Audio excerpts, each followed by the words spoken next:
Hello friends, welcome back to my channel. ఈరోజు నేను మీకు ఎంతో టేస్టీగా ఉండే చనా చట్నీ ఏ విధంగా చేసుకోవాలో చూపించబోతున్నానండి.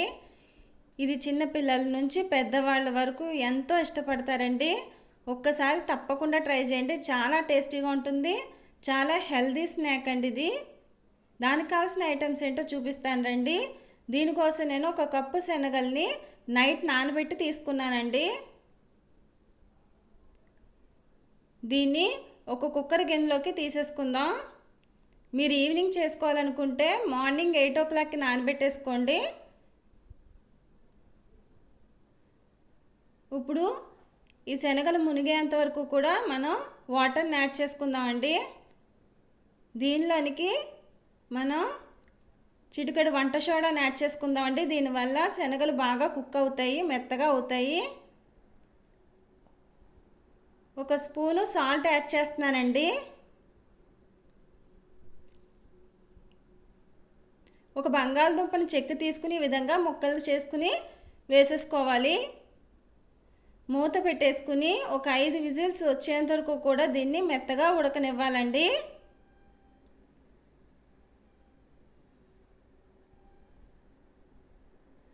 ఐదు విజిల్స్ వచ్చే వరకు ఉంచాలి మనం. ఈలోపు మనం ఒక 2 ఉల్లిపాయని ఈ విధంగా సన్నగా కట్ చేసి తీసుకోవాలండి. ఒక క్యారెట్ని నేను ఈ విధంగా తురుముకుని తీసుకున్నాను. క్యారెట్ అనేది మీ ఆప్షనల్ అండి. కొద్దిగా కొత్తిమీరని చిన్న చిన్న ముక్కలుగా కట్ చేసి తీసుకున్నానండి. అలాగే పచ్చిమిరపకాయలు కూడా మీ కారానికి తగినట్టుగా 5 నుంచి 6 పచ్చిమిరపకాయలు తీసుకోండి. ఒక టమాటో ముక్కని కట్ చేసి తీసుకున్నాను. 1 కప్పు సేవ్ని తీసుకున్నానండి. సేవ్ అంటే సన్న కారపూస అని కూడా అంటారు దీన్ని. 1 స్పూను ధనియా పౌడర్ తీసుకున్నానండి. 1 spoon chaat masala powder, 1 spoon కారపొడిని తీసుకున్నాను. ఇక్కడ ఒక 2 నిమ్మకాయలను తీసుకున్నాను.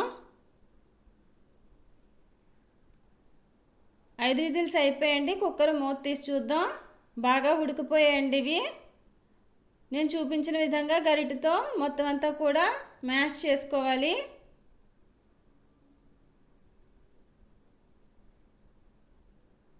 ఈ విధంగా ఒకసారి కలిపేసుకుని మనం దీంట్లోకి 1 గ్లాస్ వాటర్ని యాడ్ చేద్దామండి.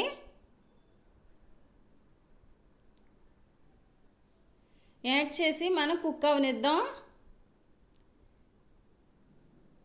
ఈ విధంగా ఉండాలండి. దీంట్లోకి మనం 1 స్పూను ధనియా powder, 1 spoon chaat masala powder, 1 spoon కారపొడి వేసేసుకుని ఒకసారి కలిపేసుకొని ఒక 5 నిమిషాల సేపు కుక్ అవనివ్వాలండి. కుక్ అయిపోయిందండి. ఇప్పుడు మనం ఒక సర్వింగ్ ప్లేట్లోకి తీసేసుకుందాం. చాలా టేస్టీగా ఉంటుందండి. తప్పకుండా మీరు అందరూ కూడా ఒకసారి ట్రై చేయాలి. దీంట్లోకి కట్ చేసి పెట్టుకున్న ఆనియన్స్ని వేసేసుకుందామండి. పచ్చిమిరపకాయ ముక్కలు,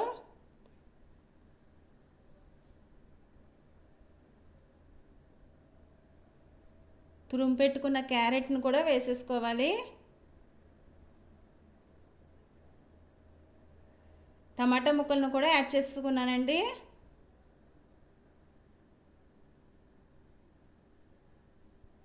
కొత్తిమీరను కూడా మనం యాడ్ చేసేసుకుందాం.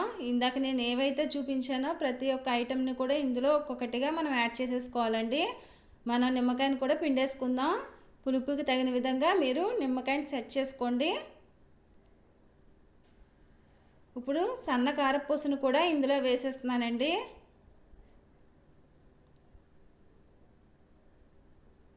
లాస్ట్లో మనం వేయించి పెట్టుకున్న పల్లీలను కూడా ఇందులో వేసేసుకుందాం. అంతేనండి, ఎంతో టేస్టీ అయిన హెల్తీ చనా చాట్ రెడీ. నా రెసిపీ కనుక మీకు నచ్చినట్లయితే లైక్ చేయండి, షేర్ చేయండి, సబ్స్క్రైబ్ చేసుకోండి. సబ్స్క్రైబ్ చేసుకుని గంట సింబల్ నొక్కినట్లయితే నేను ఏ వీడియో పెట్టినా మీకు నోటిఫికేషన్ రూపంలో మీకు వస్తుందండి. మరొక మంచి రెసిపీతో నేను మీ ముందుకు వస్తానండి.